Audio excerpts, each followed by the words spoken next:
The Hoover Dam wasn't built in a day, and the GMC Sierra lineup wasn't built overnight. Like every American achievement, building the Sierra 1500 Heavy Duty and EV was the result of dedication, a dedication to mastering the art of engineering. That's what this country has done for 250 years and what GMC has done for over 100.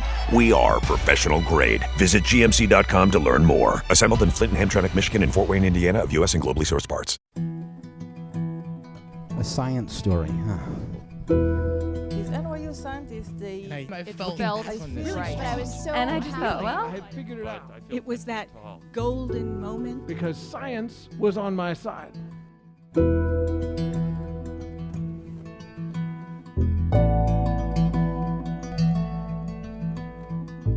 Hey everyone, welcome to The Story Platter, where true personal stories about science help us to discover how weird and wonderful it is to exist in this world and be a human.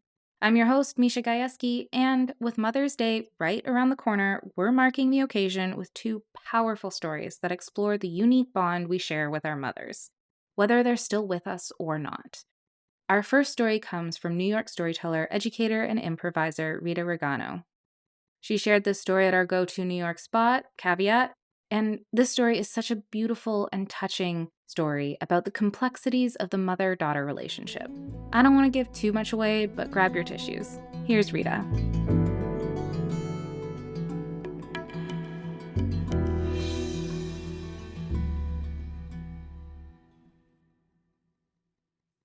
My mom and I were, in her words, oil and water. We loved each other, but we couldn't get along. She only wanted the best for me, only the best as she saw it, which, shocking, was not usually the best as I saw it. And my dad, he just would run interference. He'd stick up for me, and he'd keep the peace. Now, I relied on her. I mean, she was my mom. And I pushed her away because I wanted to be independent. And she worried always about everything. Here's one. In the town where I grew up and lived for some time as an adult, there is a street called Weaver Street. So named, yes, because it weaves its way through several towns, through 3 towns. And to get pretty much anywhere, you had to at some point drive on Weaver Street. So it's a major artery, and it's also just this twisty-turny little local road. One beautiful sunny spring day, I'm an adult, my mom calls. Be careful driving on Weaver Street today. Okay. Why, is there construction or something? No, it's windy. Okay, be careful today doing the thing I do all the time on the road that is exactly the same as it always was. Got it. But no, I was a little more careful that day. Why take chances? She could be a little witchy.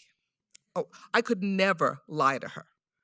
I was frequently creative with the truth, but a flat-out lie never worked. She could smell it. And she'd start asking questions and keep asking questions until she had poked so many holes in your story. After my dad died, my mom went into a senior living facility. She made friends. I showed up every weekend. I called her every day. And she was the one who was always so independent, and now she depended on me, which meant that she worried about me even more because she needed me. And that put such a strain on our visits and on our phone calls as she got more and more controlling. And my dad wasn't there to referee. March 12th, 2020. I take my mom to her annual physical. Now, the doctor is very pleased. Rosemary, you're in terrific shape. No, I don't want that. I'm 96. I'm ready to go. Doctor told me privately that her dementia was advancing. It's not concerning yet. She still does her hair, her makeup. She bathes and dresses herself. She still wears her signature scent, Elizabeth Arden's Red Door perfume. which I hated the smell of so much. But I dutifully kept her well supplied with it. And that same day, her facility went into lockdown. The coronavirus pandemic. No more visitors, no more communal meals in the dining room, no more activities. This wasn't good for my very extroverted mom, and multiple daily phone calls were not enough. When are you coming? I can't, Mom. They're not allowing visitors. She didn't like that. Rosemary never thought the rules applied to her. About 2 weeks into this isolation, she tells me that my dad is visiting her. She's glad to see him, but she doesn't know how he got in and why he won't talk to her. Her health started to deteriorate, and about 2 weeks after that, on the anniversary of my father's death, she died. And it was months before I could get in to clear out that apartment. And when we stepped in, the smell of Elizabeth Arden's red door was everywhere. It was in the couch cushions, it was in her clothes, it was in the towels in the bathroom, and it felt like she was there watching me and judging. Around this same time, I had an MRI of my head for a minor vision thing. The vision thing's fine. But you have an aneurysm on your right carotid artery in your brain. This is what's called an incidental finding because they found something that isn't what they were looking for. Aneurysm, carotid artery, brain. Oh, this sounds scary. And oh, I am so glad my mom is gone. I could never have lied to her about this, and her worrying would have driven her and me crazy. Now, if you're wondering exactly what an aneurysm is, picture a garden hose connected to a sprinkler on your lawn, and imagine that there's a little bubble on the surface of that hose. And the surface of the bubble is thinner, right, because it's stretched out. And now turn on the water, and there's water going through that hose to the sprinkler. And as it goes, it's putting pressure on that bubble. And enough pressure, the bubble could burst. And then there's water all over your lawn. It's like that. Except if my aneurysm bursts, it could kill me. And there are no symptoms that you've got one. Short of an incidental finding, there's no way to know. And there's no lifestyle changes you can do to protect yourself, to manage it, or to prevent it. I have a ticking time bomb in my head. I see a neurosurgeon at Mount Sinai, and he explains the procedure is they will go in through the groin, up through my body into my brain, and they will stuff the aneurysm and put in a stent to hold the stuffing in place, and then the blood can't get in there, and it won't burst. Great, let's do it. The day arrives, I'm in pre-op, and everybody who comes by introduces themselves and tells me why they're there. Hi, my name is Alejandro, and I'm going to insert your intravenous. What is your name and date of birth? I'm Dr. Olivo. I'm the anesthesiologist. What is your name and date of birth? Over and over. And I tell them. They check the chart, and then they do the thing that they have to do. My husband, Ron, is sitting next to me. We're just about done with this receiving line of medical professionals. The woman comes over, and she says, we're ready for you now. My name is Rosemary, and I'll be your nurse in surgery. What is your name and date of birth?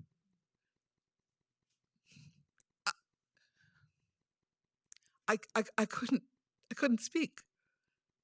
Ron had to answer for me. Rosemary took me into surgery, into the operating room. The surgery went well.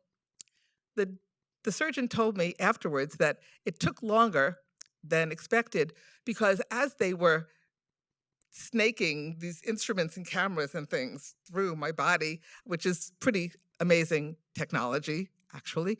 But as they were doing this, they discovered that my arteries were a little more windy than usual. And I pictured my mother's spirit whispering in his ear, "Be careful, it's windy." I spent the night in the neurological ICU. I had a big room with glass walls and doors facing out to the hallway. So I could see out, they could see in, but when those doors were closed, couldn't hear any of the noise from the very busy ICU hallway. But there were so many people coming in and out. I had multiple IVs in both arms, right, attached to the monitor, and I've got to keep my legs straight so that the groin doesn't open and start to bleed and all this. I finally fall asleep. And I'm awakened by the monitor beeping. And there's no one in the hallway. I press the button, monitor's beeping, I press the button, and a woman comes in that I hadn't seen before. She looks at me, she looks at the monitor, turns off the beeping. She comes around the bed and straightens my arm. She said, you bent your arm while you were sleeping, and so that we couldn't send, the monitor couldn't get the information that it needs. Okay, keep your arm straight. And she comes back around my bed and she leaves. And I am enveloped in a cloud of Elizabeth Arden's Red Door perfume. And that smell that I hated so much was like a hug. Hi, Mom. My mother's love for me was fierce and controlling, and our relationship was prickly. And yet, knowing she was there with me in that way, at that time, gave me back something that was lost through all the years of adult conflict and my dad's death and her dementia. I remembered how I relied on her. And I remembered how she was always there for me. It gave me back my mom. Thank you.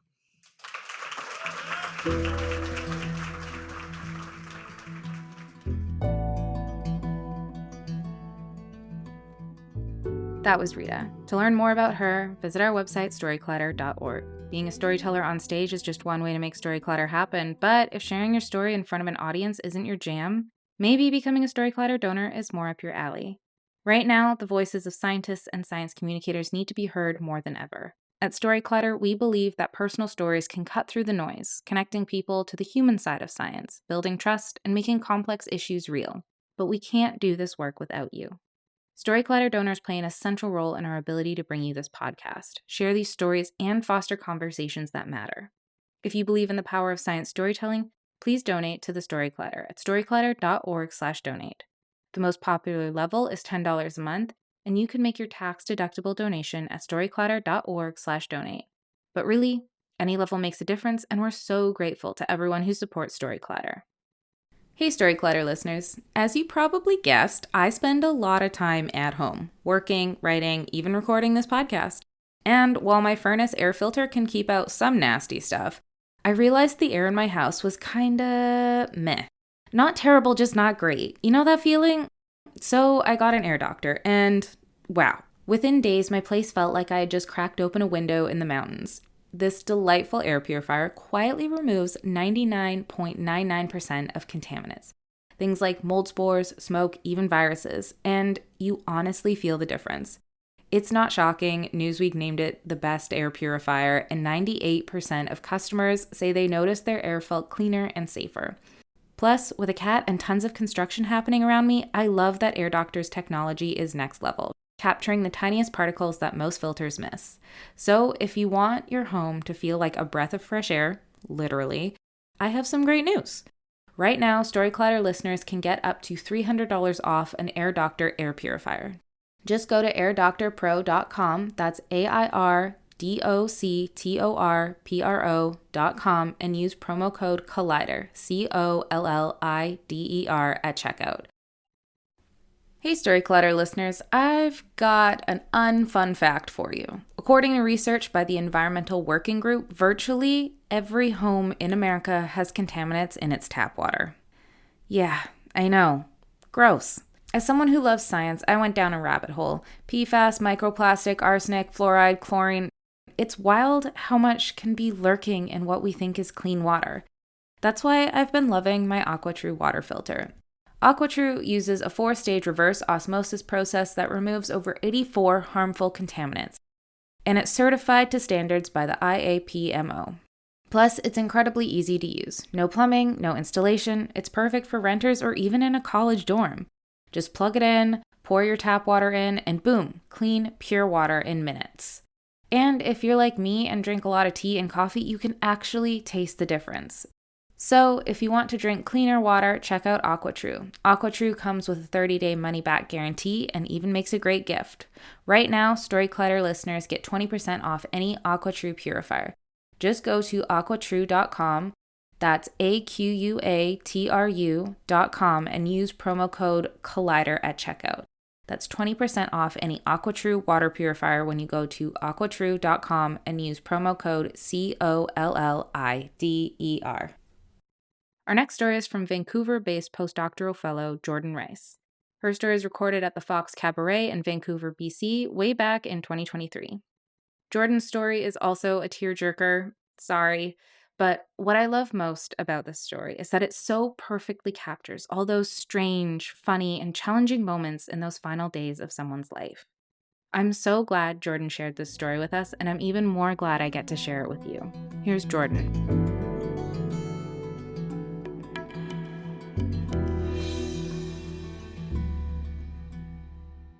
Mom, why the heck do you need a new shirt when you're just gonna die soon? This thought comes bursting into my head as I stand in Target. I look down at my mom, and she's wearing a staple of her wardrobe, this blue and orange tie-dyed Broncos t-shirt. Thankfully, I bite my tongue, and I muster the best smile I can, and I look down and just say, "Okay, Mom." Just about a year before this Target incident, I was living in Miami. I worked part-time as a physical therapist in a hospital, and I was pursuing my PhD studies in physical therapy neuroscience. I'd also just turned 30, and then the world was on the brink of a global pandemic. So it's the Friday night, I'm in my lab, and we're about to go into lockdown. We're trying to prepare for what we're going to do next. And it's at this point that I realize that my mom quite likely has cancer. So I book a flight home for that weekend so I can go get some answers, and within a couple of weeks of being back in Arizona, my suspicions are confirmed, and my mom has stage 4 lung cancer. It had already spread throughout multiple organs within her body. She was given about 3 weeks to live without treatment, and maybe a year if she did pursue treatment. Now, I don't know if there's ever a great time to get news of your impending death, but we were on the verge of a global pandemic. No, we were in a global pandemic. What was the point of pursuing treatment if you can't hug the people that you love without fear? On top of that, my mom had watched her older brother die of leukemia, so she was pretty certain that she didn't want a long, drawn-out sickness, and she didn't want to take her last breaths in a hospital. So we had some conversations, and I told her, "Hey, Mom, give chemo a shot. If you don't like it, you don't have to do it." So she decides to go for it, and it's at this point that we start thinking, well, what are we going to do with this year? What do we have to look forward to? So we start making some plans. And when she starts chemo, we talk to her oncologist about this. So one of our ideas was to plan this really epic road trip. So we tell him about it, and he's on board. He's super supportive. So fast forward, we're back in that Target shopping center, and we had just come from her oncology appointment. And at this point, she had done really well over the years. She was getting better. And on this visit, we realized that her most recent scan showed that she had a new type of brain tumor and that the end was likely near. So her oncologist told us that day, "It's time to take your trip. We'll start hospice when you get back." So we had to Target to get the last supplies we need for this road trip. And I'm irrationally irritable at this point, as you can tell by my response to my mother. So we spent some more time scouring through Target, and eventually she does indeed find her nice new blue and white tie-dyed Mickey Mouse t-shirt. So a couple weeks later, we're ready to go on our trip. It's July 1st, and we've got a whole caravan. My best friend and her 9-year-old daughter in Sal, this 90s era Eurovan. My younger brother and his girlfriend and their dog in Bert, this little blue sports car. And it's my dad, my mom, and I, and my dog in Stan, the wannabe camper van. Our plan is to head north to go through Joshua Tree and eventually up to Yosemite and into the redwoods where my brother used to live in Humboldt County. So day one, we get started, and I'm realizing that this trip is not going to go quite as planned. The 6-hour drive to Joshua Tree took us about 10 hours. We ate cold sandwiches in a gas station parking lot instead of a warm meal around a campfire. But we did eventually sleep under a clear desert sky filled with stars. We also realized at this point my mom did not have enough pain medicine to make it through the rest of the trip. So made the driving a little bit more complicated than we wanted, but we pursued and we went northward. And so eventually we make it to our campsite outside of Yosemite, where we plan to spend the next 4 days. And so on one of these days, we take this day trip to Mono Hot Springs. And all of us load up into Sal, so there's 7 of us. Part of this trip involves this hour drive along this sketchy, windy, rocky, dirty road. And we're kind of bobbling along, and we eventually make it. And we set my dad up at the base of the river with the dogs and some camp chairs, and 2 of us lug my mom into this river, and we kind of float her out. We're squealing as the cold water splashes on us, and my brother runs ahead to go scout out where these hot springs are. And he comes back and says, all right, it's about maybe a 20-minute walk. So look at my mom. What do you think? You want to give it a shot?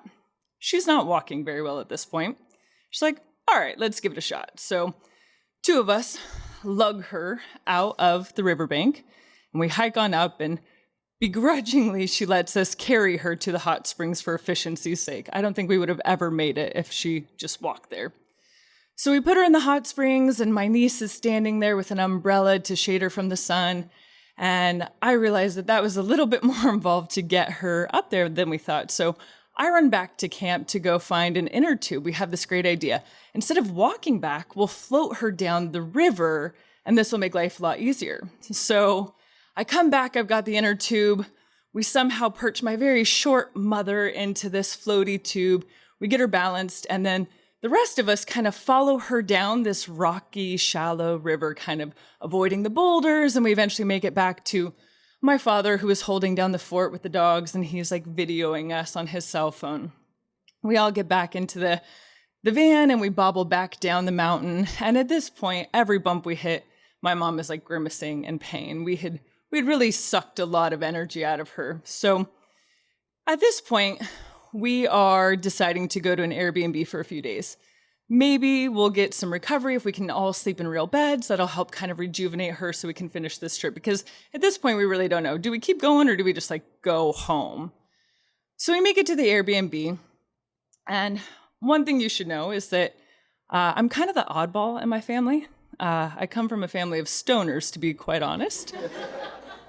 It's fine. I don't typically partake, but I also don't typically encourage their behaviors a lot. But here I am turning to my brother I need you to just get mom real stoned. Maybe that will help with her pain. And he was like, all right, we'll see what we could do. It doesn't really work. They're just real stoned, but the pain is still persisting. But we continue northward from here as well. We eventually make it to my brother's house in Northern California. And at this point, I decide that I'm going to book her and I a flight home because I don't think she's going to make the 20-hour drive back. So I book us a flight for 2 days later, and the plan was for my dad and brother to drive the car back down to Arizona and meet us there. These last 2 days go even worse than the first 7 days. This is not a long time. It feels like months on the road, but it was a week. And she is going downhill. So at this point, she is starting to get confused and agitated, and we're kind of all struggling. How do we manage this? So the day before our flight, trying to get her comfortable, and she's no longer making sense. She has this altered mental status. she's laying in bed, but she's restless. So then she gets up and she kind of like wobbles around the apartment. And then she like lays back down and it's just up and down. And at this point, my dad is hiding in the living room, snuggling the dogs because he just can't watch his best friend go like this. It's too much for him.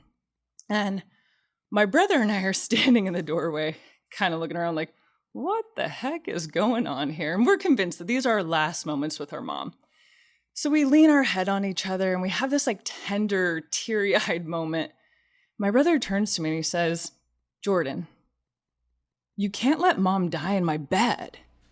And I'm like, you're a brat. What do you want me to do about this? So I know that my mom doesn't want to die in a hospital. That's not on the table, but I can't let her die here. So, all right, back to the drawing board. So eventually I make a few phone calls, decide to go to the ER, and I'll just tell them our plan. Like, let's get her good enough so we can go home tomorrow. We get to the ER. I explain our situation to the physician. He's looking at me a little bit questionably. I'm looking at my mother thrashing around in a hospital bed like, yeah, I don't know what I'm doing either. Like, this was a terrible idea. Eventually, they give her some medication, and shift change occurs. And so 7 p.m. rolls around. We have a new attending physician coming on, and I'm like, all right, I've got to explain this story again. Feeling kind of silly. So I tell him the whole bit, and he looks at me and he says, wow, what a great idea. Did you take her to Fern Canyon yet? And I said, no, doc, look at her. We've had a rough few days. Like, we've not made it anywhere. And he's like, oh, no worries. Your flight's at noon tomorrow? And I'm like, yeah. He's like, you can take her tomorrow. We'll get her better before you get on the flight. Just take her to Fern Canyon and you guys will have a great time. And I'm like, okay, sounds good. So eventually we get her stable, calm, some IV pain meds and anti-inflammatories, and she's good to go.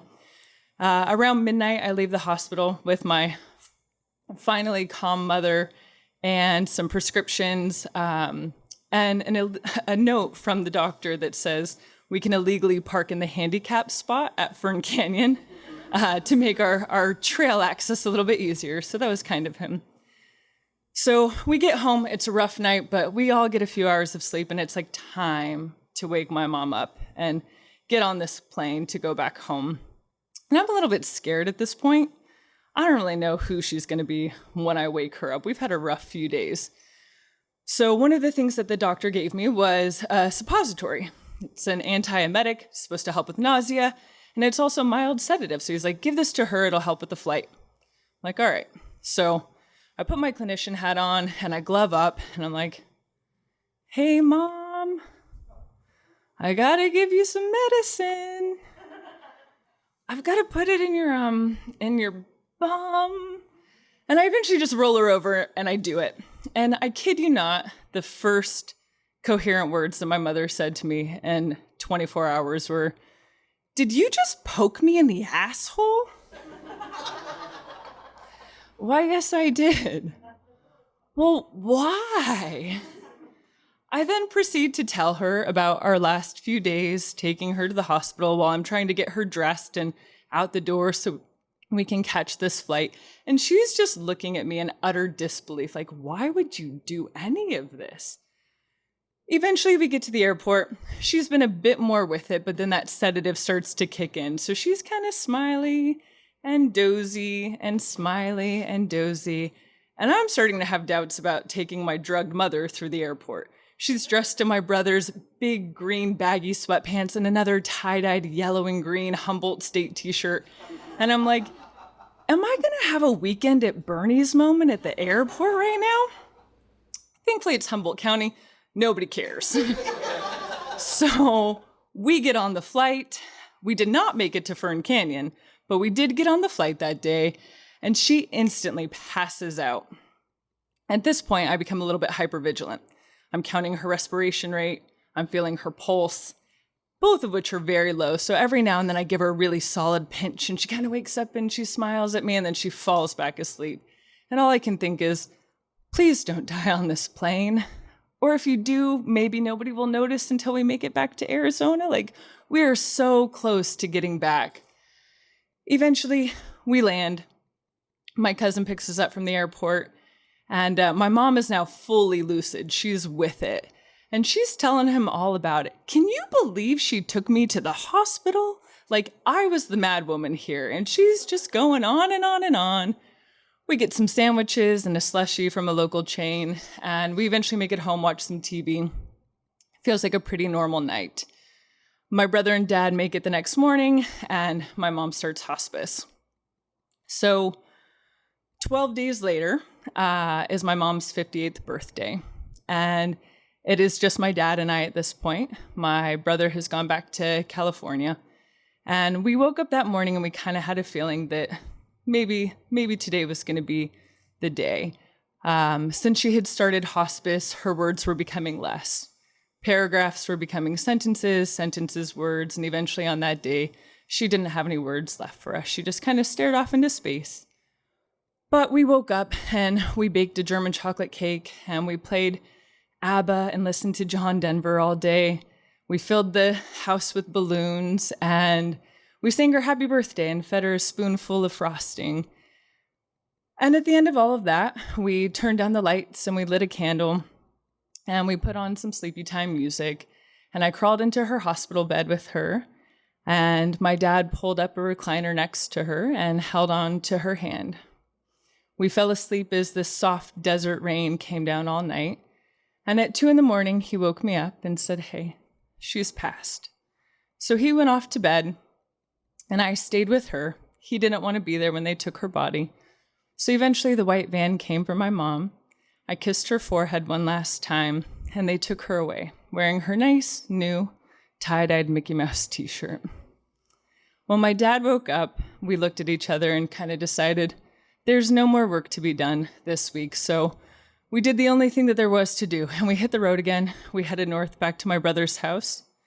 2 days later, we arrived on his doorstep to surprise him with a piece of German chocolate cake for his 23rd birthday. And 3 months later, I defended my PhD dissertation.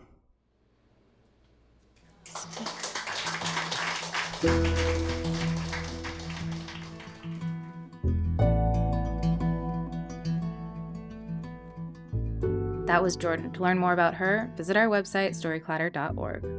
Our website is just one way to connect with Storyclatter, but there are so many other ways, and we hope you'll use them all. You can always follow us on social media. We're on Facebook, Instagram, TikTok, and Blue Sky. Head to storyclatter.org to become a financial supporter. Or, if you want to come to one of our shows, start your own Storyclatter show in your community, or even learn how to tell your own science story, you can learn all about that on our website too.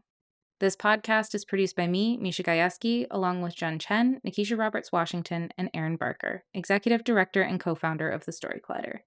The stories featured in today's episode were produced by Paula Croxon, Diana Lee, Josh Silberg, and Frankie Marquez. Special thanks goes out to the Storyclatter's board and team. Our theme music is by Ghost, and next week I'll be back with stories about hyperfixations. They're super weird and funny. You won't want to miss it. Until next time, thanks so much for listening.